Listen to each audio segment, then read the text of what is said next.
público, na minha visão, muito legal, porque para um dia como esse, né? E eu quero agradecer as pessoas que vieram de Divinópolis, tem o Renato, que é assessor do Cristiano Silveira lá, tem o Manuel Cordeiro, que está ali atrás também. O Manuel Cordeiro, para quem não sabe, e quem quiser ter acesso ao Reginaldo Lopes, é assessor do deputado federal Reginaldo Lopes, está aqui presente, né? E nós temos aqui também o deputado Fábio Avelar, né, que é um deputado da terra, né, um deputado de Nova Serrana, representa a cidade. Ele foi convidado e aceitou, que nos deixa muito orgulhosos da sua presença, viu, deputado? Principalmente, a gente sabe da dificuldade de estar aqui, que é difícil para o senhor estar nos eventos da cidade, que há uma certa dificuldade de estar presente por ter que estar lá em Belo Horizonte, mas prestigiou o nosso evento hoje, prestigiou o Cristiano, e é por isso que eu convido o senhor a vir aqui à frente, né, dar a sua palavra para nós, trazer um pouquinho da sua presença aqui na frente. Muito obrigado. Boa noite a todos, né? Primeiramente, queria agradecer o Luiz pelo convite feito à minha pessoa e também o professor, né? Sabemos da dificuldade que é o dia a dia de cada um. Queria agradecer a presença de cada um de vocês, porque é difícil, né? Numa quarta-feira, 9 horas, mais de 9 horas da noite, e vocês aqui escutando um pouco das nossas palavras. Mas eu queria agradecer e parabenizar muito a presença do deputado Cristiano. Só eu sei a dificuldade para ele estar aqui em Nova Serrana nessa quarta-feira. Cristiano faz parte de 5 comissões na Assembleia.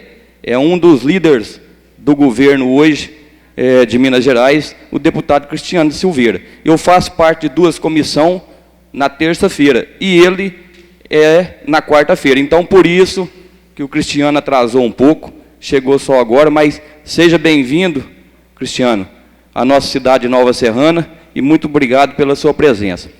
Eu queria falar um pouquinho, não estou aqui como palestrante, mas eu queria falar um pouco, só 2 minutinhos, em cima da palavra do PEFIM, do Geraldo Mangela, a respeito do desenvolvimento de Nova Serrana. Desenvolvimento de Nova Serrana, todos sabem, como eu sei, que é o calçado. E nem sempre o calçado vai bem, né? O calçado é a última opção do ser humano para se comprar. A hora que as coisas estão difíceis, o calçado é o último, né? O último gasto que o ser humano faz é com o calçado. E eu estou preocupado com Nova Serrana. Estou muito preocupado com a minha cidade, que é uma cidade muito importante, não só para Minas, como para todo o Brasil. Uma cidade hoje aí que está entre as 10 que gera mais empregos. E se isso acabar, se mudar, como que a gente vai fazer? Né? Vieram tantas pessoas importantes de fora para, junto com as pessoas de Nova Serrana, fazer esse crescimento enorme que é a Nova Serrana, que é essa cidade hoje conhecida em todo o país, mas está acontecendo um fato em Nova Serrana que nunca aconteceu. Empresas que têm funcionários que já trabalham há 17 anos, há 15 anos, começar a fazer dispensa. Isso por causa da crise que está passando o país. E essa crise não ia deixar de afetar Nova Serrana. Então, estou preocupado. Pedi ontem uma reunião com o governador Fernando Pimentel para falar um pouco de Nova Serrana. E nessa fala minha para o governador, vai ser falar da facilidade hoje de acesso de Nova Serrana à capital mineira, Belo Horizonte. Estamos a 115 quilômetros da capital.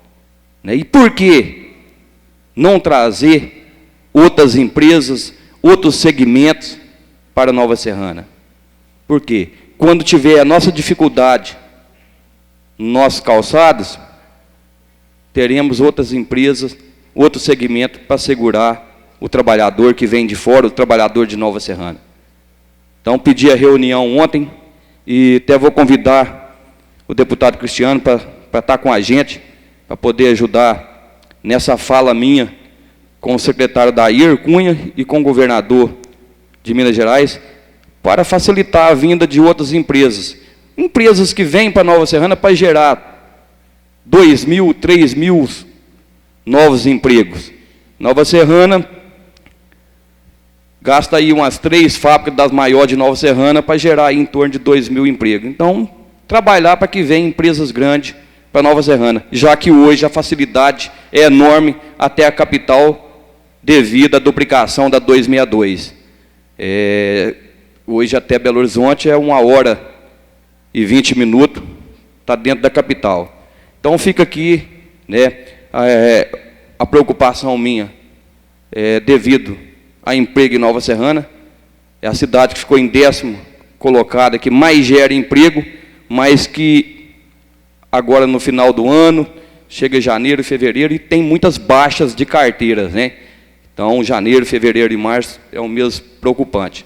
Então, precisa que os empresários de Nova Serrana corram atrás da exportação, para melhorar um pouco o setor calçadista, como o professor acabou de dizer, e também que nós, políticos, que nós que preocupa realmente com a cidade, também corre atrás de outros segmentos para os trabalhadores de Nova Serrana. Mais uma vez, eu queria agradecer, professor, agradecer também ao presidente da Câmara, essa parceria, né, que vem hoje a acontecer nesse seminário. E agradecer mais uma vez a visita, né, do palestrante, deputado estadual e meu amigo e companheiro da Assembleia, Cristiano. Obrigado, Cristiano. Boa noite a todos. Muito obrigado. Bom, gente, eu queria dizer a vocês que tudo que aconteceu aqui hoje foi programado, foi planejado e pensado, né? Cada palestra, nós tínhamos o interesse em trazer, como eu disse antes, conteúdos que possam cair nas provas dos concursos ou nas disciplinas que eu dou aula lá no IFMG. E também as pessoas. Cada pessoa que está aqui hoje, que veio dar a palestra, eu quero até pedir desculpas em nome do Pozzolini, ele teve um problema, não pôde comparecer, né, ele conversou comigo, e cada pessoa tem um motivo para estar aqui. Os 2 deputados poderiam ter sido qualquer outro. Nós tivemos mais deputados querendo estar aqui.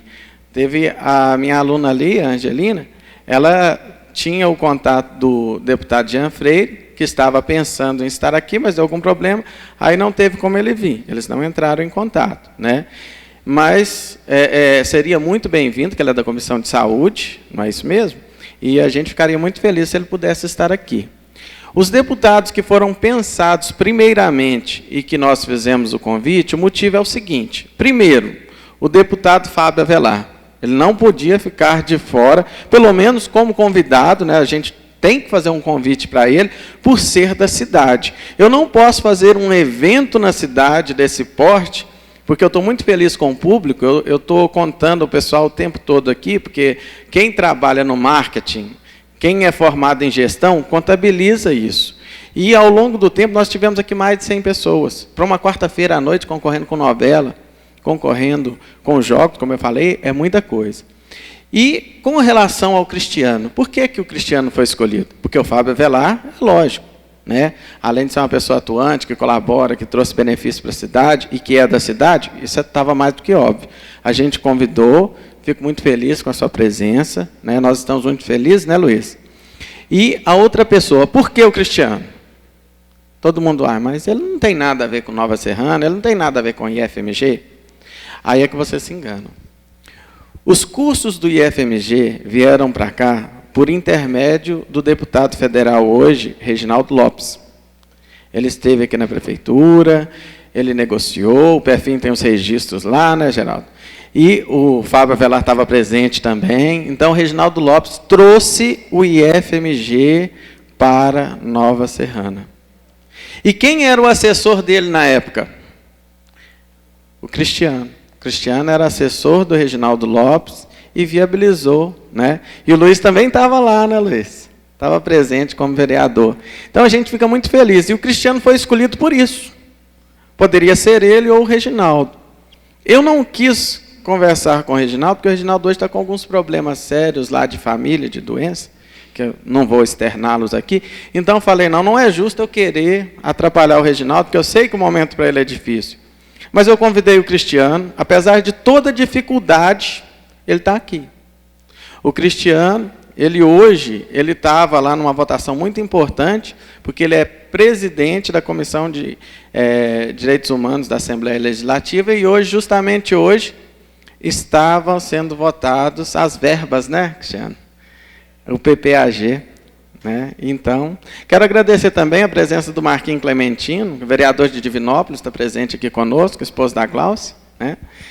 E, gente, eu, ao longo de todo o tempo que eu estive no IF, eu vi o Cristiano sempre presente aqui na cidade de alguma forma. E eu tenho certeza que, com toda a influência que ele tem lá, porque o Cristiano, eu estava falando que a Glaucia brilha, o Cristiano, nós temos o partido do governo hoje, que tem alguns problemas? Tem. Né? Tem algumas pessoas que fizeram coisas erradas? Tem. Mas o Cristiano é uma estrela que brilha. Ele é uma pessoa que ele tem moral, que ele trabalha com base na ética, e que, por isso, ele está lá. E é por isso que eu chamei ele para vir falar de políticas públicas. Por quê? Política pública é aquela política que não pode ter bandeira, ele não pode ser do partido X ou Y. Política pública tem que ser uma coisa para o povo e tem que ser feita com muita ética, com muita moral. Né? A ação do homem lá tem que ser com ética, então a moral tem que ser perfeita. É por isso que você está aqui hoje, Cristiano. E, com relação a isso, eu queria dizer o seguinte, para finalizar, aproveitando aqui a deixa, eu quero pegar os 2 deputados que a gente tem que... Né? O governo do Estado hoje, ele tem trabalhado os fóruns regionais. Eu estive presente pela área da saúde lá em Divinópolis. E a gente entra e a gente pode mudar textos. Eu tinha uma demanda muito grande lá, que estavam falando do hospital de Divinópolis e do hospital que vai ser construído aqui de Nova Serrana. Falava só isso. Mas as minhas alunas, que eu tenho até algumas aqui de cursos anteriores, estavam pedindo um curso de técnico em enfermagem. E nesse evento lá, eu consegui inserir, e foi aprovado entre as 10 prioridades, tá, deputado? Se foi aprovado, é compromisso do governo de fazer. Eu consegui inserir que deveria ter formação local. Formação local é formar o técnico de enfermagem aqui. Então, eu estou pedindo para vocês fiscalizar e exigir que o governo faça isso. Os 2. E lembro que o Luiz, o nosso presidente da Câmara, né, que eu espero que continue na política de Nova Serrana por muito tempo, devido à conduta que eu tenho visto, a moral que ele tem apresentado. Né? Ele estava na casa da dona Maria Antônia, que está aqui presente, mãe da Macaé Evaristo, secretária de Estado de Educação, e numa conversa em que ele solicitou ao deputado Cristiano e ao deputado Reginaldo Lopes, que estavam presentes, esse curso para Nova Serrana. Eu gostaria que vocês 2 trabalhassem em conjunto, assim como eu tenho certeza que o Cristiano vai te ajudar nessa sua solicitação, tenho certeza que você vai ajudá-lo também e que Nova Serrana vai ganhar muito. E que nós possamos trazer esse curso para cá. Então, Cristiano, como eu disse para a Glaucia, vem brilhar aqui na frente também.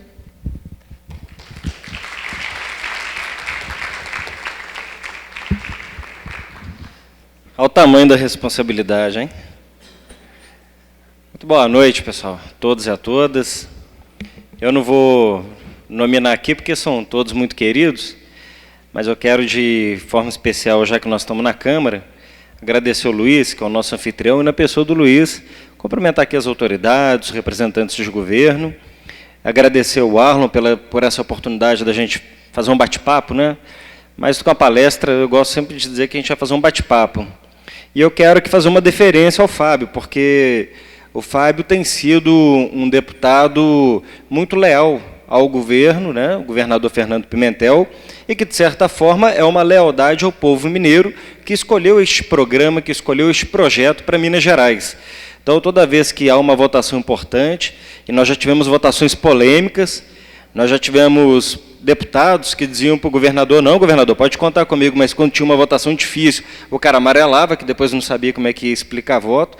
E o Fábio não, ele sempre teve muita disposição, toda vez que a gente lá ia conversar em termos de bancada, com os companheiros para pedir o voto, nunca vacilou. Então, eu dou testemunho aqui que você tem tido uma personalidade, uma identidade na Assembleia, e isso tem sido admirado pelos companheiros, e da bancada dos novatos que estão chegando, eu acho que você está ocupando seu espaço. No pleito que você está apresentando aqui, pode contar comigo, com a minha colaboração, até mesmo em agradecimento que você tem feito por nós lá e pela bancada do governo de Minas, do PT, e a gente poder depois conversar com o governador os problemas que o senhor deputado o senhor apresenta. Quero dizer que Nova Serrana está bem representada com o deputado que elegeu, né? Eu também agradeço um pouquinho de voto que eu tive, Fábio, porque a cidade também teve uma generosidadezinha comigo, que também votou, mas majoritariamente, sem dúvida, a cidade escolheu para ser o representante, e acho que você não está deixando nada a desejar, e eu estou dando esse testemunho, né? Testemunho de quem está acompanhando o seu trabalho. Então, te agradeço por ter me aguardado, ter participado aqui, a gente poder ter encontrado nesse evento aqui na sua casa, né? A gente, quando é bem recebido, né, gente, a gente fala que a gente fica com vontade de voltar, né? Então, sempre dá vontade de voltar porque a gente está sendo bem recebido. Então, obrigado pela deferência, pela amizade lá na Assembleia que tem tido com a gente.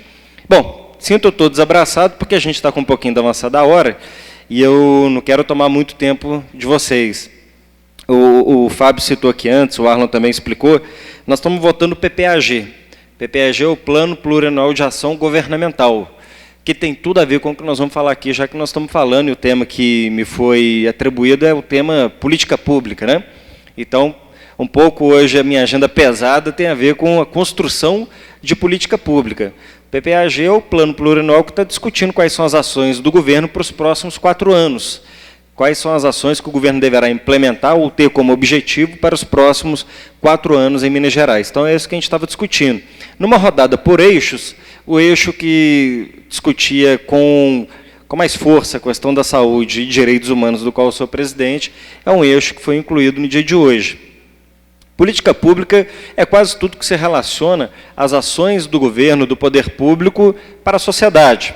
No formato das leis, no formato das políticas, no formato dos programas, não é isso? Então, é evidente que isso tudo é balizado, é regulamentado por uma série de dispositivos legais, regimentos, legislação. Quando a gente fala de contratação, nós temos a Lei 8.666, de licitações.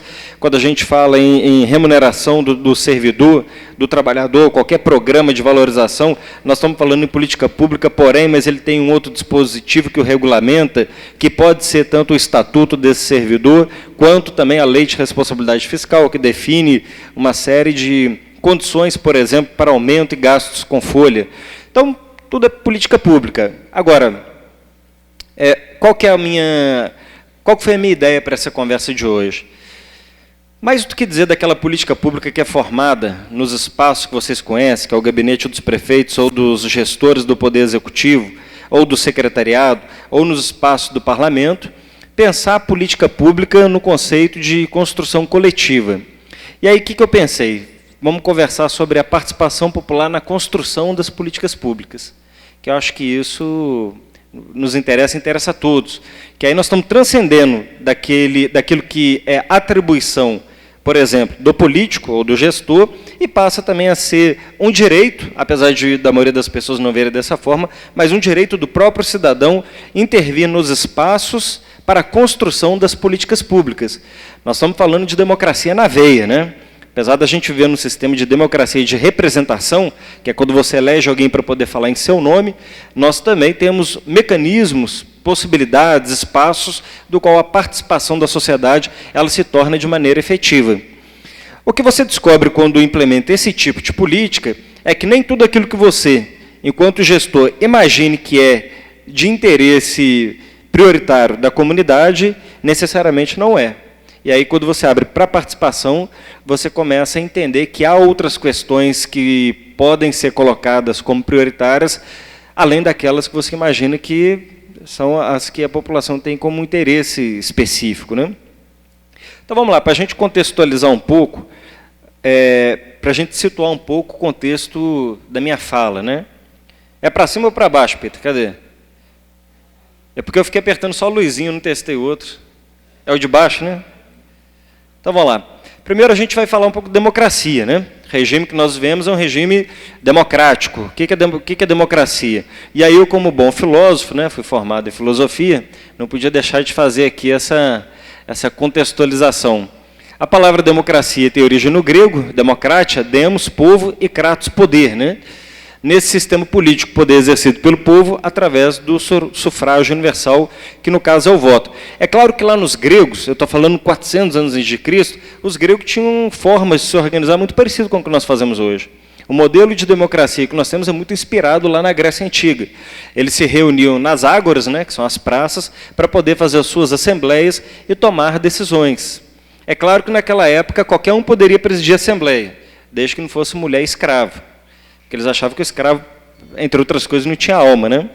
Então, essa parte, na cultura grega, apesar de eu achar que o modelo, o sistema democrático deles era bem evoluído para a época que eles viviam, porém, essa restrição mostrava que talvez não, né? Ou não tanto. O Platão, por exemplo, ele é um cara que achava que somente os filósofos poderiam governar. Ele achava que o filósofo, pela condição da consciência crítica e todo o racionalismo, eram aqueles que deveriam governar. Ele dizia o seguinte, que da mesma forma que você não pode pôr um mecânico para operar um paciente, que isso é uma atribuição do médico, qualquer um outro que fosse governar, se não um filósofo, poderia cometer o mesmo erro que aquele que era o mecânico quando de fazer um corpo funcionar. Bom, nós vimos que necessariamente isso não é verdade. Nós já tivemos governantes, né? Nós podemos citar Mandela, na África do Sul, que necessariamente não era filósofo nem formado em ciência política. Ou o próprio presidente Lula, que com qualquer ressalva que é respeitado pelos presentes, mas se demonstrou que ainda enquanto torneiro mecânico conseguiu ter resultados nas suas políticas que foram, inclusive, reconhecidos pela ONU, como tirar 30 milhões de brasileiros do mapa da fome da Organização das Nações Unidas. Quem está dizendo isso é a ONU, não é o DIEESE, não é o IBGE para alguém dizer que é suspeito e está contaminado, é um organismo internacional. Enfim, torneiro mecânico. Mas a inspiração do modelo de democracia da Grécia Antiga, ela é interessante, porque ela traz um pouco essas questões que nós temos nos dias atuais, né? No nosso sistema democrático, o que nós estamos dizendo? Que todas as decisões políticas estão com o povo que elegem os seus representantes. A democracia, ela protege a liberdade humana, baseia-se no governo da maioria, associados aos direitos individuais e das minorias. Nós estamos falando de um governo que ele é pautado, que ele é norteado pelo desejo conjunto da maioria dos seus concidadãos. Não é possível que você estabeleça como regra de uma sociedade ou como uma política aquilo que atende somente uma minoria. A não ser quando você tem uma compreensão de que o que nós estamos chamando de minoria é um conjunto de segmentos que individualmente compõem uma parcela menor, mas que no seu somatório aí se torna uma maioria. Nós que somos da esquerda adoramos esse termo minoria, né? Nós temos que lutar em defesa das minorias. Se você for parar para pensar, a gente tem que lutar em defesa das maiorias. Porque as minorias é uma minoria branca que compõe os mais ricos, que detém os meios de comunicação, ou seja, né, nós temos que lutar pelas maiorias, que são as maiorias marginalizadas no conceito de quem está à margem da lei, à margem das políticas, à margem do sistema. Então, a verdadeira democracia ela tem que ser a expressão da maioria do seu conjunto de população, do conjunto das pessoas que habitam aquela polis, né, aquela cidade. Aí, a partir daí, a gente tem que pensar o seguinte, então, tudo bem, nós temos uma democracia de representação, ou seja, nós elegemos aqueles que vão tomar decisões em nossos nomes. Em Minas Gerais, vocês elegeram um governador, elegeram 77 deputados estaduais, dentro do contexto da administração pública estadual. No município, o prefeito e os vereadores que compõem a Câmara. São essas pessoas que tomam decisão em seu nome. Volto a dizer, quando a gente fala em participação social na construção da política pública, é na compreensão do entendimento que é pouco. É pouco que você tenha somente a democracia por representação como espaço da participação social. E por que isso é importante? Porque a participação social ela simboliza a influência dos indivíduos nas organizações de uma sociedade, e a gente está dizendo o seguinte, que o conceito ele é estudado como um princípio da integração dos indivíduos para discutir assuntos considerados importantes para a sociedade. E aí nós vamos falar um pouco de quais são esses espaços, quais são esses mecanismos de controle social. E aí a função principal tem que ser o quê? As classes consideradas menos favorecidas, ou aquelas minorias que eu havia citado, que no meu entendimento são maiorias. Quando você fala o seguinte, olha, as minorias, quem são as minorias? Os negros, dona Antônia? Não, nós estamos falando de um país que é quase 60% negro, como é que é minoria, não é isso? Mas é minoria enquanto acesso a bens, serviços, programas, políticas públicas. Porque aí quando você olha a comunidade carcerária, ela é 70% negro. Genocídio da juventude, o deputado regional tem discutido, 70% quem morre é negro. Menor escolaridade, menores salários, funções de chefia, enfim. Aí sim a gente se torna minoria quanto acesso aos bens e serviços que deveriam estar disponíveis para todos, inclusive para essa maioria da população negra no nosso país. Eu estou falando da questão racial, mas isso interfere na questão econômica, né, na questão do gênero. As mulheres, em média, está mudando, mas as mulheres, em média, para exercer as mesmas funções, recebem salários menores do que os homens. A participação feminina, por exemplo, na política, ela é pequena. Para você ter uma ideia, na questão das mulheres, as mulheres passaram a ter direito a voto há pouco tempo. E o reflexo está aí, porque 10% do Congresso Nacional são mulheres, somente 10%. E diz que o Brasil, majoritariamente, é mulher. Na Assembleia Legislativa, 7 mulheres, também só 10%. Então, é um pouco para a gente pensar sobre isso. Para vocês terem uma ideia, a sociedade é tão machista que nós temos mais ou menos 10 anos que o termo mulher honesta saiu do nosso Código Penal. Até então, a mulher ela teria que ser considerada, conceituada, definida como honesta para, por exemplo, ter alguns direitos. Isso é um absurdo. Como é que você coloca no Código Penal? Mulher honesta. Mulher e pronto, acabou. Não tem papo. Então, a gente precisa avançar ainda, né, numa série de questões, por isso que a gente fala da participação social na reversão dessas questões. E aí, quando que isso começa a mudar? Quando a sociedade toma a consciência da existência dessas disparidades e começa a fazer a disputa dos espaços. As disputas iniciam nos espaços de participação e depois se dá na disputa dos espaços de poder, como consequência. Para que isso aconteça, é claro que você tem que ter um nível de consciência crítica, cidadã. E aí que a gente começa a esbarrar um pouco nas dificuldades. Esse papo todo, essa prosa toda é sobre o quê? Sobre política. Dependendo se você for fazer um evento, fala assim, não, vamos fazer uma palestra, um seminário para discutir política, parece meia dúzia de gato pingado, né? Fala assim, política, Deus me livre. Não é verdade? Eu, quando fui candidato a vereador, Fábio, lá na minha cidade, que eu fui vereador em São João do Rio, vereador novo, com 22 anos, já contei isso, para fim já vi essa história. A gente procura primeiro a família, né, para dar uma conversada. Aí eu fui num tio meu, irmão do meu pai, falou, ó, tio, vim cá te visitar, mas é o seguinte, não é só para saber como é que você está, não, é para te fazer um pedido, né? E ele falou assim, mas o que você está precisando, Cristiano? Eu falei assim, eu vou ser candidato a vereador, eu queria que você votasse em mim e me ajudasse a arrumar uns votos. Aí ele olhou para mim, com aquela cara de preocupado, e disse, ô, Cristiano, você é um menino tão bom, você vai mexer com isso? É verdade, o conceito, se você sair perguntando na rua, o que você acha dos políticos? É tudo ladrão, quem quer se dar bem, é o bando de picareta, não é isso?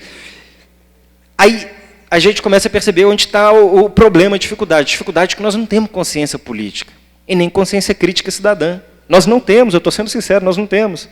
Se fosse para a gente marcar aqui para poder assistir o jogo do Galo com o Cruzeiro ou com o Flamengo, aí lotava, todo mundo tem. E todo mundo é técnico, né? Tem opinião formada sobre o assunto.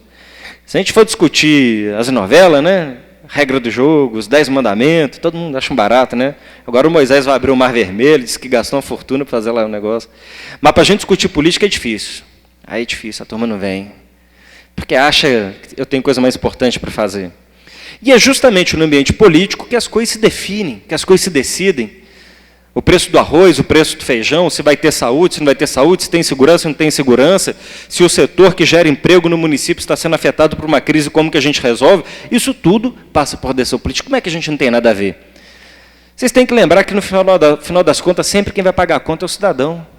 Quem paga o imposto. E o imposto que move tudo, move o salário dos políticos, move as políticas públicas, que move tudo, é aquilo que vem fruto do trabalho, do pagamento dos impostos para o cidadão. E como é que você fala, você que é o dono do dinheiro e patrão desses empregados, vai dizer que não tem nada a ver com isso? Aí a questão é essa, que a ausência do cidadão no acompanhamento, no monitoramento das políticas públicas e dos políticos faz com que se crie um ambiente também para os caras ficarem muita vontade de fazer bobagem. E é verdade que tem muita gente fazendo bobagem por aí. E aí, quando essas coisas se tornam públicas e são publicizadas, a primeira reação que nós temos é dizer que política não presta e os políticos também não prestam.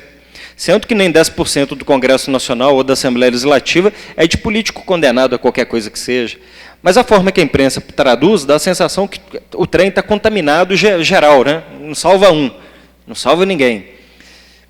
Quem acaba cumprindo, então, a função de formar os conceitos que nós temos sobre os políticos é a imprensa.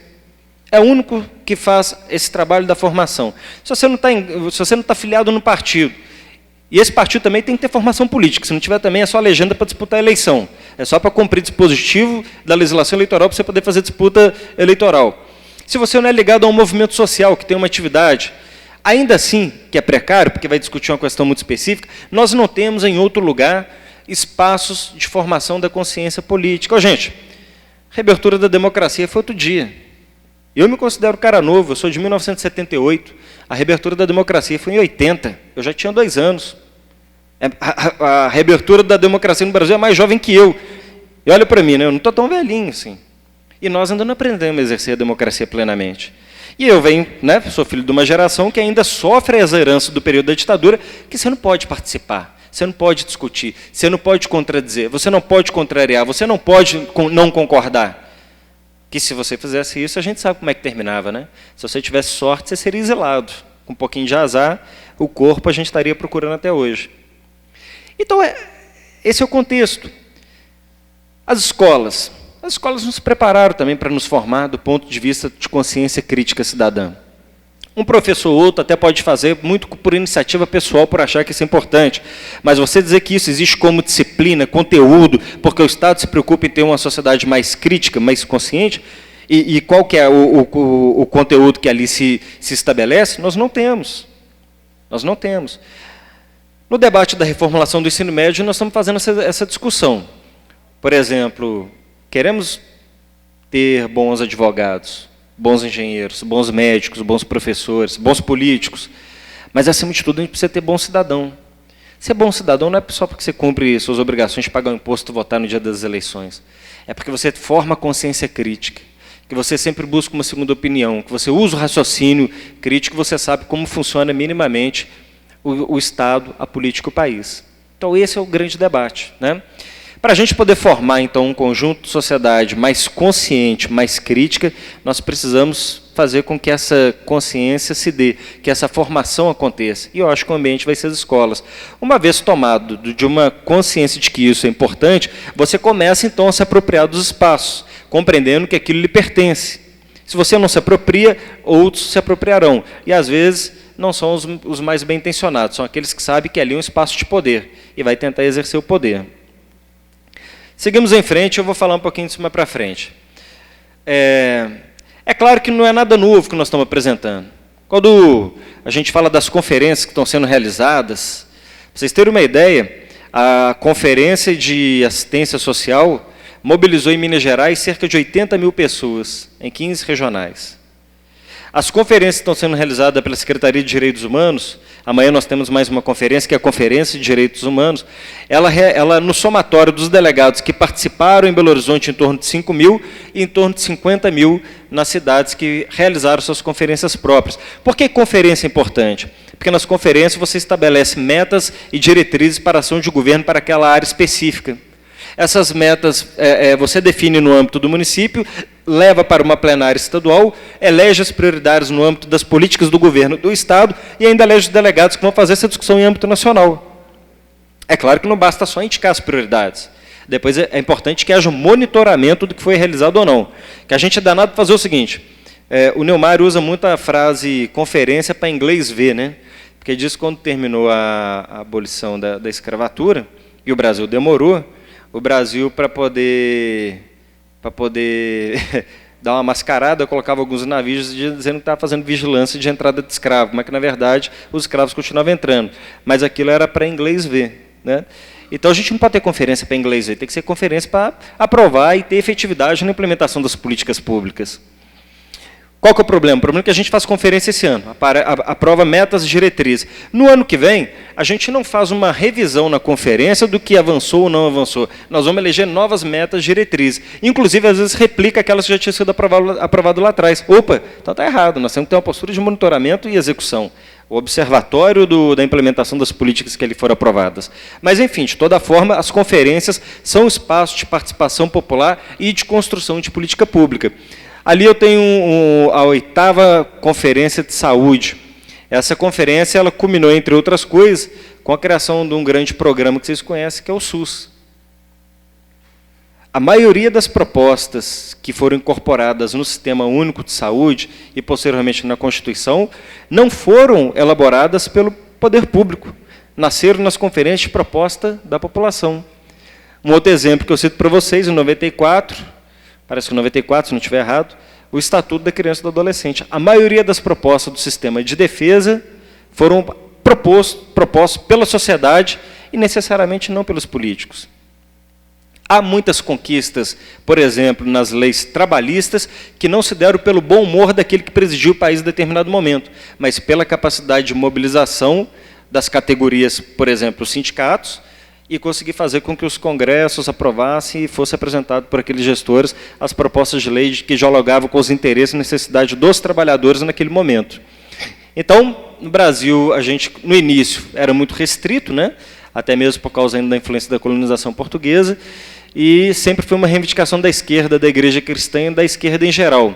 A esquerda sempre teve essa questão da participação popular, dos fóruns populares, né? O Conselho Nacional de Saúde, na década de 50, é o mais antigo a ter representação da sociedade civil. O grupo de trabalho desse conselho foi o que deu origem ao SUS instituído em 88, que eu acabei de citar para vocês. Essa participação foi ampliada na década de 80, quando diferentes setores da sociedade se mobilizaram para a defesa dos seus interesses, porque é o seguinte, a turma viu que funcionava. Então, quer dizer que aquele grupo que milita em torno da saúde conseguiu obter conquistas através de uma mobilização e alguma organização social, então nós também queremos nos organizar para outras pautas. E aí nós passamos a ter outras organizações. Né? Hoje em dia nós falamos em Conselho de Juventude, Conselho do Idoso, Conselho da Mulher, Conselho do Direito da Criança e do Adolescente, Conselho Tutelar, e por aí vai. Então você vai criar quantos conselhos forem necessários quando você entender que é preciso que haja um espaço de discussão de política específica para um segmento da sociedade que ou não tem os seus direitos garantidos, ou que ainda pior, não tem ainda direitos estabelecidos. E aí nós vamos nos organizar quantas vezes e de tais formas que forem necessárias. Ali na segunda parte a gente está falando que tem início o movimento dos trabalhadores sem terra e a luta da eleição das diretas, entre outros, só para citar algumas formas de mobilização e participação popular que culminaram em leis, garantias e direitos que está no escopo das políticas públicas. E as origens de participação popular no Brasil, né? Essa ampla mobilização deu origem a várias formas de participação, destaque por orçamento participativo, implementada pelo Partido dos Trabalhadores em Porto Alegre em 89 e depois estendido para 192 cidades. O que é isso? Orçamento participativo. Até hoje, os governos que estão administrando a capital, por exemplo, Belo Horizonte, mantêm o orçamento participativo que foi implementado lá atrás no governo do ex-prefeito Patrus Ananias. E hoje foram além do orçamento participativo, você tem o orçamento participativo digital. Aí volta a dizer, você não é cidadão somente porque vota e paga seus impostos. Você vota, paga seus impostos e é convidado a dizer para o governo como que ele vai aplicar os recursos. Isso é interessante, porque emancipa, é emancipatório. E outra coisa, eu como gestor, se eu sou prefeito, aqui nós estamos numa plenária do orçamento participativo, nós vamos dizer o seguinte, gente, olha, nós temos aqui 3 demandas que surgiram. Uma, reforma de uma praça. A outra é o asfaltamento de uma rua que já tem calçamento. E o terceiro é a construção do posto de saúde lá no bairro Z. O que nós vamos aprovar? Aí entra o momento da defesa das propostas. E entra a capacidade de sensibilização e do exercício da solidariedade dos cidadãos presentes nessas plenárias. E aí nós vamos estabelecer critério. Se o cobertor é curto, o dinheiro é pouco, nós vamos estabelecer e elencar e eleger as prioridades. Se não tiver um consenso, nós vamos para a votação. Quem vota na prioridade, reforma da praça? A turma vota. Quem vota na prioridade é parecido com o que o Pimentel está fazendo nos fóruns agora de governo. Então, como ele teve essa experiência como prefeito em Belo Horizonte no orçamento participativo, ele tenta trazer um pouco essa experiência, claro, adaptado pelas dimensões do Estado e o contexto do Estado, para os 18 fóruns regionais de governo que foi implementado e que o Arlon citou, entre outras coisas, qual que foi, entre as prioridades, aquela que ele defendeu e ela foi votada. E está no rol daquelas que foram estabelecidas como prioridade para a região. Aí nós estamos falando de democracia de verdade. Vocês estão compreendendo? Nós estamos dizendo o seguinte: paga imposto? Paga. Vota, vota. Mas também participa dos espaços decisórios das políticas públicas a serem implementadas dos programas de governo. Isso que muda muita coisa. A campanha do governador Pimentel, ela falava o seguinte: ouvir para governar, descentralizar para administrar. Simples. Se o governo tiver capacidade de ouvir, ele erra pouco, e se errar, erra junto com o povo, então tem solidariedade na decisão. Opa, estou fazendo isso aqui porque foi escolhido pelo povo, quem elegeu foi o povo, eu não estou tirando isso aqui da cartola. Então, e é democrático, né? Então, eu estou citando aqui essa questão porque essa experiência da participação popular, a gente teve isso muito forte nos primeiros governos, então, do Partido dos Trabalhadores, que hoje acabou que as prefeituras perderam muito isso. Hoje, é uma autocrítica que eu faço aqui na discussão interna de legenda, mas é muito difícil hoje, se você perguntar qual é o modo petista hoje de governar, nós estamos até muito sem identidade, né, no âmbito de prefeituras. No âmbito do governo, ainda bem que Pimentel tem preservado isso. Ali a gente fala de novo do OP, as origens de participação popular ao longo da década de 90, os conselhos municipais de políticas públicas foram se multiplicando, de novo, na medida daquilo que aquela comunidade entendia que era necessário estabelecer. E aí nós tivemos alguns avanços na participação social no Brasil. O decreto 8.243, de maio de 2014, ele instituiu o Programa de Política Nacional de Participação Popular e o Sistema Nacional de Participação Social, com o objetivo de criar proximidade com a sociedade civil sobre decisões de programas e políticas públicas no país. E eu não vou falar aqui sobre a lei, senão nós vamos perder mais tempo. Mais de 5 milhões de pessoas. Que número que é esse? Mais de 5. O que significa isso? Número de pessoas que ajudaram a formular, implementar e fiscalizar as políticas públicas no Brasil nos últimos 20 anos. Os dados são do levantamento feito pelo Instituto de Pesquisa Econômica Aplicada, pelo IPEA, sobre a participação popular, publicado isso em 2011. Então, olha só como é que a gente ainda pode atualizar os dados. O que nós tivemos lá? Boa parte das ações que estão no PRAC, Programa de Aceleração de Crescimento, surgiram dessas demandas, inclusive das conferências, das audiências, da participação. Todo o Programa Nacional de Habitação, através dos movimentos da luta pela moradia. O Plano de Expansão das Universidades Públicas e o ProUni, muito construído com os movimentos estudantis. A criação do Sistema Único de Assistência Social, o SUAS, inspirado no mesmo movimento que foi feito na época do SUS pelos trabalhadores da área da saúde. As políticas afirmativas contra a discriminação racial de mulheres e minorias sexuais. Vários avanços na área da agricultura familiar, através da FETRAF, da FETAENG e das federações agricultoras familiares. As 73 conferências nacionais temáticas que foram realizadas no país nos últimos anos, elas contaram com a participação de cerca de 5 milhões de pessoas, foi o número que nós apresentamos. Elas representam 64% do total desses encontros, 114 realizados no Brasil nos últimos 60 anos. Mais da metade dos Conselhos Nacionais de Políticas Públicas, que contam com a participação popular, foram criados ou ampliados nos últimos 8 anos. Os assuntos abordados e deliberados vão desde saneamento, habitação, a política de geração de renda, reforma agrária, reforma urbana e direitos humanos, entre outros. É evidente que há conselhos com prerrogativas distintas. Por exemplo, o Conselho de Saúde ele é um conselho deliberativo. Há outros conselhos que acabam tendo uma figura mais consultiva. Então, é evidente que é necessário que se avance também para que outros conselhos tenham também esse caráter, não só de ser consultivo, mas também de deliberação. De novo, né, que são espaços que acabam sendo ocupados porque nós estamos chamando de minorias políticas que se organizam para se apropriar desse espaço para poder ter intervenção na construção das políticas públicas, né.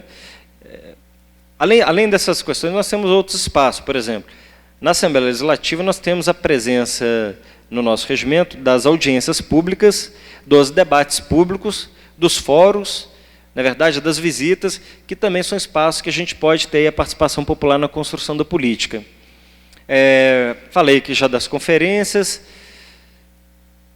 falei também um pouco do como funciona a eleição dos representantes para as conferências. Os encontros nacionais, a maioria realizada em Brasília, costumam reunir de 600 a 5 mil pessoas anualmente, cada 2 ou 4 anos, dependendo do tema. E aí, nesse momento que você reafirma as propostas, ou monitora, ou revê. Se foi superada, você apresenta nova, senão você recompõe aquelas propostas. Os representantes do poder público levam dado para esse espaço, opinam, divergem, interagem com os participantes dos encontros. Muitas das suas deliberações já se tornaram decretos, portarias ou prefeitos de leis aprovados ou em tramitação no Congresso. Aqui eu coloquei o MST porque um pouco dos tensionamentos para que se tenha reforma agrária no Brasil, tira o governo da imobilidade, tira o governo da inércia pela provocação do sem terra, sem entrar no mérito se tem picareta querendo ganhar terra ou não, mas a luta pela terra, feita por aqueles que o faz da maneira séria, ela tem uma valia, né? Hoje, de 61 Conselhos Nacionais de Políticas Públicas com participação popular, existem 33, foram criados ou recriados 18, ou redemocratizados 15 desde 2003, 45% dos membros são do governo e 55% da sociedade civil, incluindo dependendo do caráter do conselho. Então, quer dizer, a maioria dos conselhos tem mais a participação da sociedade civil do que do próprio governo, o que garante que não haja... Antigamente, no passado, nós tínhamos, às vezes, em alguns conselhos, 2/3 da representação do governo. Então, é difícil você falar em participação social e controle social quando você se torna uma minoria nesses espaços. Então, hoje, nós já tivemos uma reversão dessas composições. O Instituto Universitário de Pesquisa do Rio procurou medir o impacto da participação popular na atividade legislativa. Constatou que 1/5 dos projetos de lei, quase metade das propostas de emenda constitucional que tramitavam no Congresso em outubro de 2009, apresentavam forte convergência com deliberações de alguma conferência. Então, veja como é que é importante. A partir da realização das conferências, daquilo que foi decidido, boa parte das propostas foram para o Congresso se transformar em matérias a serem aprovadas. A convergência foi mais intensa durante o governo Lula, porque, evidentemente, foi o governo que mais realizou as conferências nacionais. Nesse período, mais de 2/3 das leis, 90% das emendas constitucionais tinham base nas demandas. As deliberações que não viraram decretos ou lei, no limite, se incorporaram à agenda de discussões do governo. A criação de conselhos e a realização de conferências específicas sobre políticas públicas pelos direitos humanos e de grupos tradicionalmente discriminados também se refletiu no Legislativo. Como resultado preliminar do estudo, mostra que projetos de lei com esse foco correspondem a 18% do total que tramitavam no Congresso no final de 2009. Aqui também reafirmando essa informação.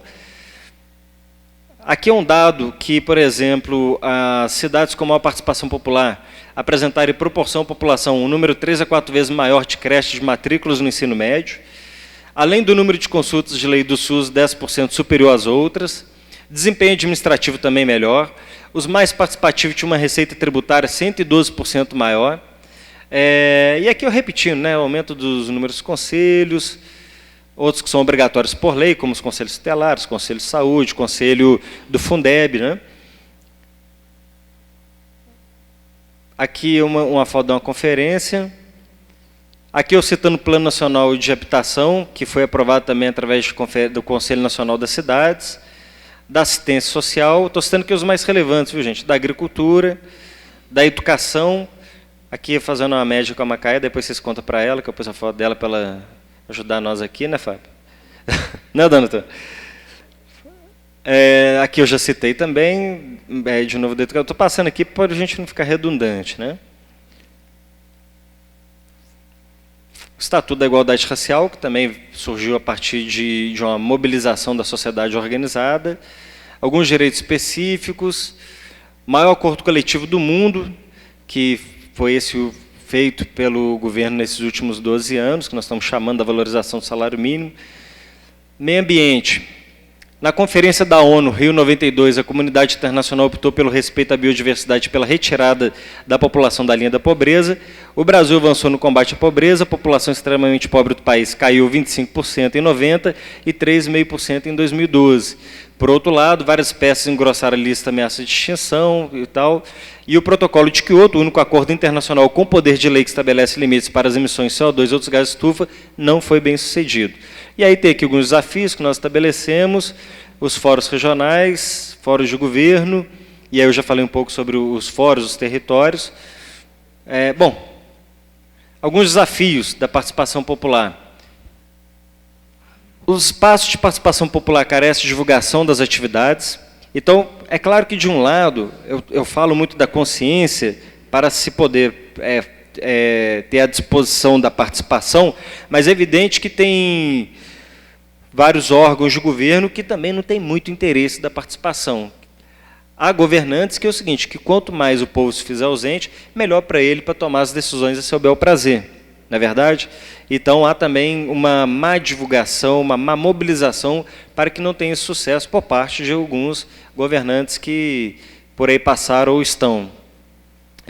por ser um trabalho preparatório, ele é burocrático.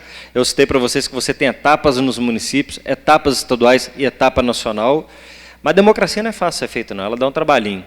As empresas públicas de comunicação, TV e rádios, não reservam espaço para divulgação dessas frentes de trabalho.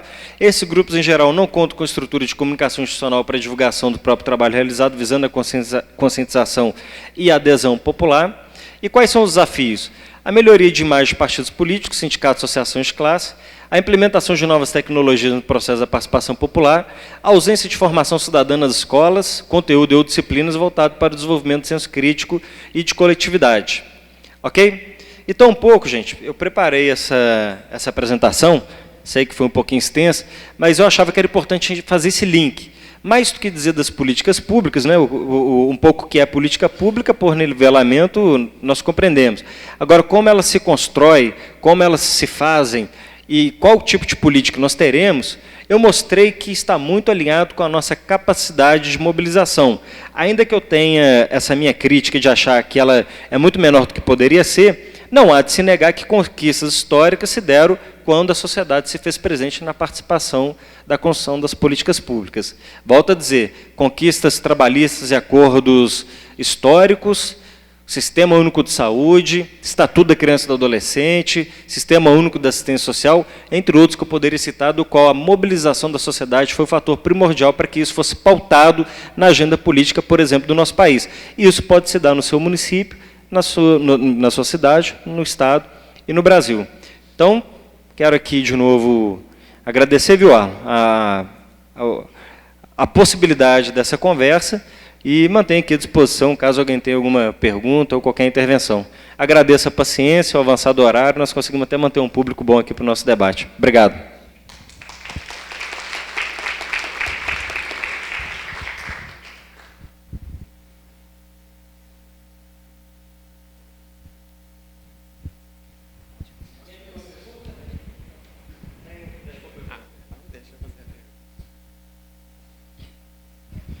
Boa noite a todos. Meu nome é Ildeu, sou funcionário público também há 7 anos, trabalho na área da vigilância sanitária. Aproveitando que dentro do seminário aí de gestão e ética, foi muito citado aqui, né, a questão da crise que o país atravessa e crise que se torna de município a município, formando o país dessa crise.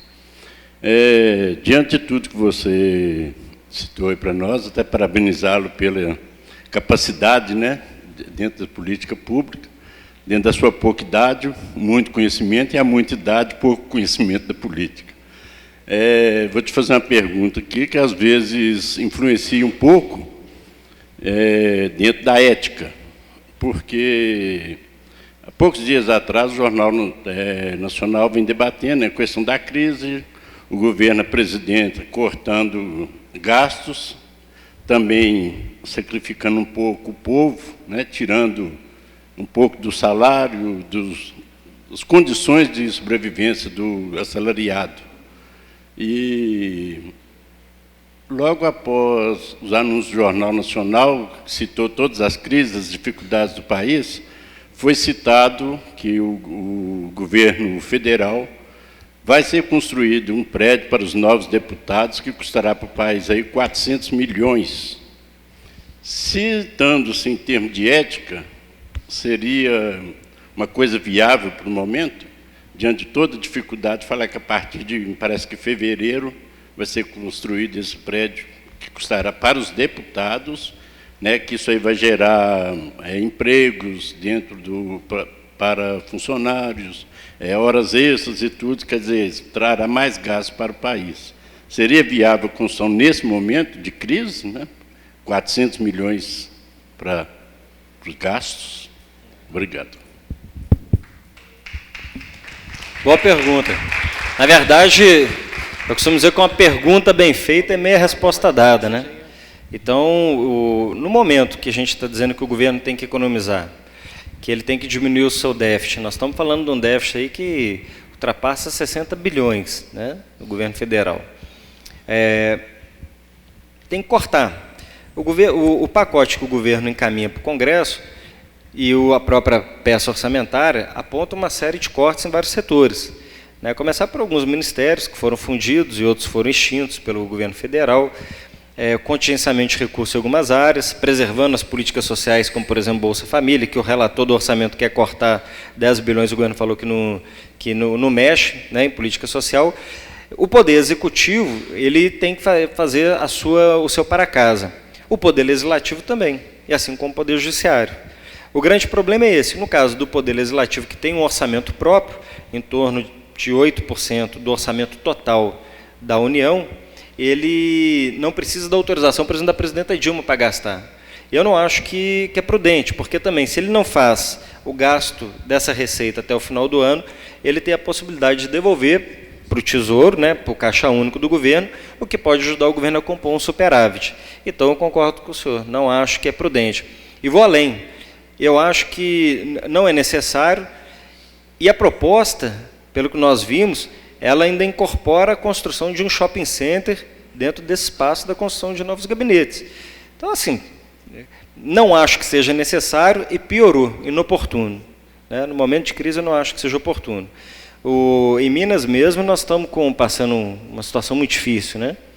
Um cenário muito complicado. Ainda que o governo tenha avançado, por exemplo, em questões históricas, como acordo com os trabalhadores, com os servidores por causa de defasagens históricas, o governo tem feito um esforço aí para tentar ter novas receitas, que tem duas coisas: ou você corta demais ou arruma dinheiro novo. Então não tem jeito, você tem que tentar recompor receita e segurar o gasto, senão não fecha a conta. Minas Gerais nós fechamos ano passado, nós fechamos 2015 com 7,2 bilhões, o ano que vem nós vamos fechar com quase 10 bilhões o déficit orçamentário. Aqui que nós atribuímos isso? Um pouco aumento de despesa, porque os acordos coletivos que foram feitos, por exemplo, com os professores para cumprimento do pagamento do piso tem impacto, e, por outro lado, queda de receita e de arrecadação, tanto dos repasses constitucionais do governo federal, como, por exemplo, do próprio ICMS, que é a principal fonte de arrecadação do Estado, e com desaceleração da economia, você tem uma desaceleração também da arrecadação. Concordo. Inoportuno. Construção. Governos estaduais, né? Interferir nesse sentido de barrar isso junto? Quem poderia interferir seria o conjunto dos deputados numa pressão à mesa diretora, né? Porque os poderes são autônomos, são independentes. O Poder Legislativo, o Congresso, ele tem toda a autonomia para executar caso ele entenda que tem os recursos. Nós estamos vivendo um Congresso muito difícil. É um Congresso que ele é conservador, ele é um Congresso que ele aponta para retrocessos em conquistas históricas, né? Nós estamos vendo a chamada flexibilização do Estatuto do Desarmamento, nós vimos a flexibilização das leis trabalhistas, da terceirização, na minha opinião, um retrocesso, a redução da idade penal, a minha opinião, e uma série de outras questões estão sendo pautadas lá no Congresso, que são uma agenda que acho que não interessa ao Brasil. Então, boa parte da crise que nós estamos vivendo no nosso país, eu atribuo um pouco uma falta de governabilidade e direção especialmente da Câmara dos Deputados. Muito obrigado. Mais alguém?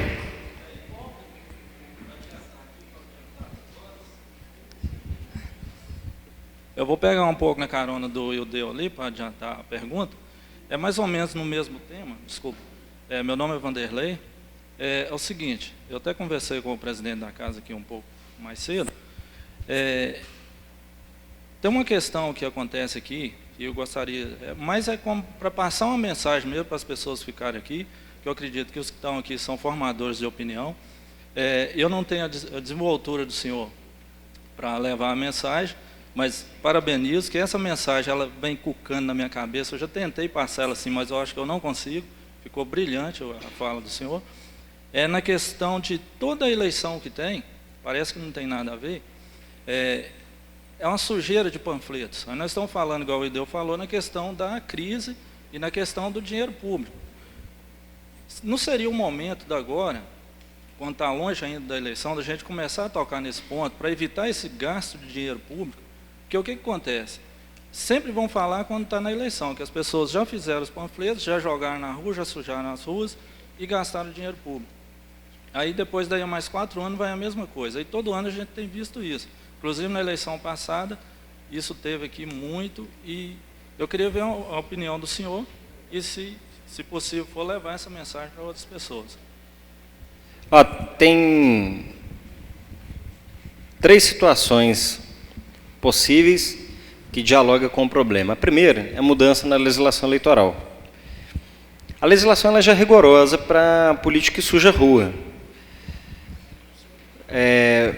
Com a restrição de alguns produtos, vamos dizer assim, nas campanhas eleitorais, as campanhas aos poucos foram ficando menos poluídas.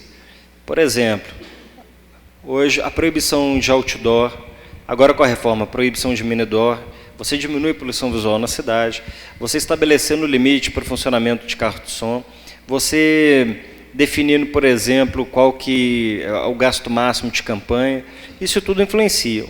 Um mecanismo é por esse lado, rigor maior na legislação e na fiscalização. O segundo ponto é também na compreensão dos candidatos. Eu já fui candidato a prefeito na minha cidade, São João do Rei, e eu lembro que naquela eleição ainda era possível pintar muro, pintura de muro. Na verdade, acho que, não sei se mudou a lei, o Lucas está mexendo na lei essa semana, não sei se tirou, ainda permanece pintura de muro? Tirou, né? Naquela época lá não podia, Fábio, podia. E aí nós chamamos os 4 candidatos a prefeito. Chamamos 4 e o juiz falou assim, nós queremos fazer um acordo, e de nenhum candidato pintar muro. A lei permite, mas fazer um pacto, ainda mais eu sou de uma cidade histórica, fazer um pacto que ninguém vai pintar muro. É caro para pintar, é uma amolação depois para pagar, suja a cidade, e é um negócio que muro não vota. Tivemos uma consciência que hoje a legislação acabou se aplicando. O terceiro é o eleitor não votar em político porco, que suja a rua. Falar, eu não voto em político que suja a cidade. Há também o político que espalha o panfleto, mas também o eleitor que pega o santinho, fica puto com o político, amassa e joga também no chão, né? Tem muito isso. Ele acha o seguinte, ele fala assim, eu não gosto do Fábio, peguei o santinho do Fábio, amassei e joguei no chão. Pronto, bem feito, né? Amassei o Fábio. O Fábio nem está sabendo disso, a cidade que está se sentindo com a sujeira que foi feita. Então a gente tem que trabalhar, primeiro, a consciência do cidadão para não jogar o panfleto no lixo, até mesmo porque a gente tem que comunicar a mensagem. Como a gente vai ter uma série de restrições, né? Eu até acho que o modelo ideal seria eu dizer o seguinte, gente, fala um negócio para vocês, eu sou candidato a deputado, viu, minha proposta é essa, eu penso isso, agora vocês fazem o favor para mim, quem puder anota meu número aí, porque eu não vou distribuir papel para não sujar a rua, seria ideal, mas as pessoas ainda precisam que você apresente sua proposta, ainda que alguns textos rápidos, quem é você, o que você pensa, o que você já fez, o que você propõe caso você vença a eleição. Então, como diz assim, para funcionar tem que ser um grande pacto social do cidadão que não vota no político sujão, inclusive denuncia quando suja demais, dos órgãos de controle, como o próprio Ministério Público, Tribunal Eleitoral, para punir aquele que emporcalha, e do cara também saber que não é isso que vai ganhar a eleição para ele, né? E aí, tocando um pouco no assunto, boa parte do que nós vemos no nosso país em termos de crise institucional política está muito relacionada à presença de poder econômico. O que é a corrupção? Né? A corrupção é a presença forte do poder econômico, do egoísmo, né? A gente estuda muito isso na ética do egoísmo. Então, quando você tem campanhas que são milionárias, pagas por empresas, essas empresas elas não estão doando, elas estão fazendo um investimento. E depois querem, de alguma forma, ter um benefício em contrapartida. Então, eu sou um grande defensor, por exemplo, do fim do financiamento privado de campanha. Sou um defensor. Acho que o Supremo acertou na decisão, o presidente Dilma ter sancionado. Claro que nós vamos ter que combater o Caixa 2, senão não passa pelo Caixa 1, mas o cara circula com as malas de dinheiro, não é verdade? Mas eu sou um defensor que acabe com o financiamento privado. Na minha opinião, é o seguinte, campanha tinha que custar, por exemplo, campanha para vereador não pode custar mais do que R$1.000, vamos dar um exemplo. E o partido vai receber o recurso, fazer aquela campanha e tem que prestar conta. E fim de papo, porque também não tem condição de você fazer sem recurso nenhum, que até para você rodar o papel para explicar suas propostas e dar visibilidade nisso, né? Pode ser que depois mude com o advento aí das tecnologias das redes sociais, mas hoje você ainda tem essa demanda. Melhorou muito. Vou dizer porque melhorou. Quem fez campanha, por exemplo, até 2006, de 2006 para trás, sabe que o negócio era feio. Tinha showmício, Zezé de Camargo Luciano, Chitãozinho Chororó, showmício, tinha outdoor, distribuição de brinde, caneta, camiseta, ganhava voto distribuindo camisa do candidato. Vocês lembram disso? E o trem era uma loucura, né? Depois de 2006, houve mudança na legislação eleitoral, aprimorou um pouco. Então, você passou a ter que abrir conta específica, prestação de contas 3 vezes durante a campanha, informar o CNPJ da empresa que lhe forneceu o material, com o CNPJ do próprio candidato, com a tiragem, a nota fiscal daquilo. Então, quer dizer, o negócio foi ficando rigoroso, melhorou, acabou com os brindes. E agora, com essa reforma, avança mais um pouquinho. Restringindo aí, não, a doação tem que ser de pessoa física, bens estimados não podem ultrapassar R$80 mil, e você acabou a placa, não pode mais ter placa. Como é que é, Flávio? Fábio está lembrando bem aqui, diminuiu a campanha para 45 dias, não fica mais aquele 3 meses que enche o saco de todo mundo, gasta muito dinheiro e ninguém tem paciência. Então, aos poucos, a coisa vai ajustando. Eu acho que quando se faz ausente o poder financeiro, tem que se fazer presente a capacidade do convencimento, a trajetória, a proposta e o diálogo. Aí é a boa política. O candidato vai ter que andar, né? A gente falava muito sola de sapato, saliva e santinho, 3S, né? Então isso tem que ser sola de sapato, saliva e santinho. Quem andar mais, conversar mais, ter capacidade de convencimento, é o camarada que vai ter a condição de ser eleito. Democratiza o acesso, porque é foda, cara. Quando você olha o seguinte, os políticos eleitos no país, você olha assim, os que mais gastaram, quase que proporcionalmente, os eleitos. Você vai ter raras exceções, mas o poder financeiro ele ainda está muito presente no resultado das eleições. E isso eu acho que é ruim. Acho que nós temos que defender o fim do financiamento privado. Se não tem empresa mais bancando candidato, não tem essa possibilidade do comprometimento com contratos futuros. Então, eu acho que muda um pouco a figura. É evidente que muita coisa que está acontecendo na chamada Operação Lava Jato, por exemplo. O que é a Operação Lava Jato? Operação Lava Jato são empresas que têm contrato com a Petrobras, por exemplo, que doaram para campanhas de políticos. Não é isso? Isso é ilegal? Não. Porque no sistema atual, o financiamento privado é permitido. É ilegal se você provar que o contrato foi feito sob a condição do financiamento daquela campanha. E é um pouco a crítica que eu faço às vezes à imprensa e um pouco a contaminação dos processos judiciais que nós estamos vivendo, porque você não prova que aqueles contratos foram feitos sobre a condição do apoio eleitoral. Te dou um exemplo. Todo mundo fala o seguinte, a campanha do PT recebeu muito dinheiro da Lava Jato, das empresas UTC, Odebrecht e tal. Quando você pega as mesmas empresas e vê quanto que elas doaram para o candidato Aécio Neves, candidato da oposição, foi R$1,5 milhão a mais. Opa! Que bondade é essa, então, para o candidato que está no governo, sendo que o da oposição recebeu mais recursos que aquele que estava no governo? Por que então, o desse partido é dinheiro de corrupção e o daquele é dinheiro em doação oficial de campanha? Então tem problema, viu, gente? É claro que não vou entrar nessa discussão, senão a gente vai ter que fazer aí, nossa senhora. Aí é um outro seminário. Mas só estou colocando para ver como que, quanto mais a gente for curioso e não se contentar somente com uma opinião, mas sempre buscar uma segunda opinião, vai ser melhor. Se você gosta de acessar o site do PT, acesse o do PSDB. E se você acessa o do PSDB, acesse o do PT e compara as informações e contra-informações. E, se puder, veículos independentes, que é difícil a gente achar, mas veículo independente de comunicação que trata um pouco sobre esses assuntos. Porque aí, ainda que seja difícil que a gente tenha uma opinião que reproduza a verdade, a gente corre o risco de errar menos quando for formar os nossos conceitos sobre esses assuntos. Não é isso? Mais alguém?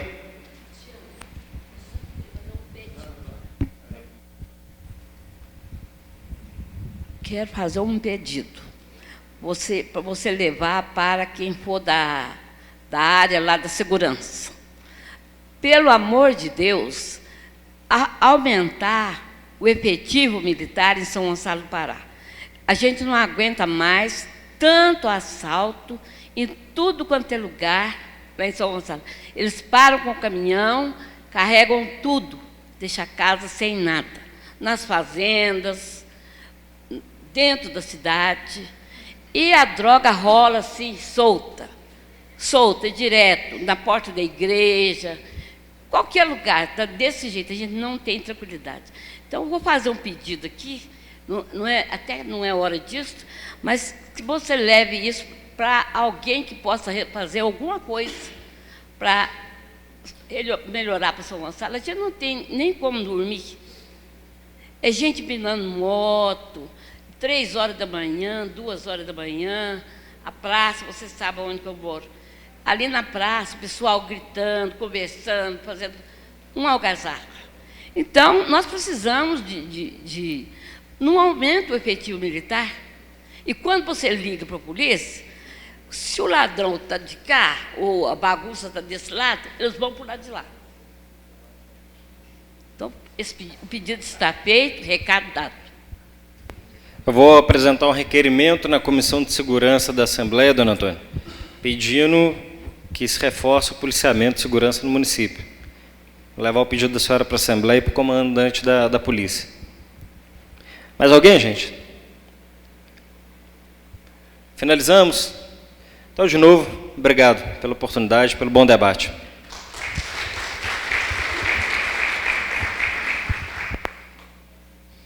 Bom, gente, eu gostaria de dizer para vocês que o Cristiano chegou, né? Ele não tomou o lanche, então agora ele vai subir ali na sala do presidente, vai tomar um lanche lá, depois ele conversa com quem quiser conversar com ele, tá bom? Porque ele deve estar morrendo de fome. Tenho certeza que ele foi uma pessoa que veio aqui num esforço muito grande. Eu quero agradecer muito ao Cristiano por isso. Quero agradecer ao Rodrigo ali. Rodrigo que é advogado. Viu, Fábio? Rodrigo quer trabalhar em Nova Serrana. Dá um apoio para ele aqui, né? Rodrigo fez uma palestra muito boa. Então, eu quero agradecer a todos. Gente, fazer isso aqui não é fácil. A gente tem que contar com o apoio das outras pessoas. Eu não fiz sozinho. Quero agradecer muito a Ivana, né, que trabalhou demais, fez um trabalho brilhante. Quero agradecer a todos os palestrantes, ao nosso convidado, Fábio Avelar, ao presidente da Câmara, que ajudou demais, ao pessoal lá do IF, os supervisores, o Beto, a Cris, a Cláudia, o Raimundo, enfim, todo mundo que colaborou com isso, porque realmente fazer um evento desse não é fácil, mas quando se tem a ajuda, fica muito melhor. E é isso que aconteceu. O evento foi muito bom porque vocês participaram, porque vocês ajudaram cada um do seu jeito. Muito obrigado ao Léo, ao assessor do Luiz ali. Qual é o nome dele mesmo? Me esqueci. Ao Guilherme, né? Então, gente, muito obrigado por tudo. Bom, eu quero, em nome do presidente, em nome dos deputados, agradecer, dos professores, nossos palestrantes aí, a presença de todos. Esperamos recebê-los mais uma vez aqui em Nova Serrana para futuros eventos. E, para finalizar, eu gostaria de convidá-los para vir até aqui para a gente fazer uma foto oficial do evento, pode ser? Muito obrigada a todos, boa noite.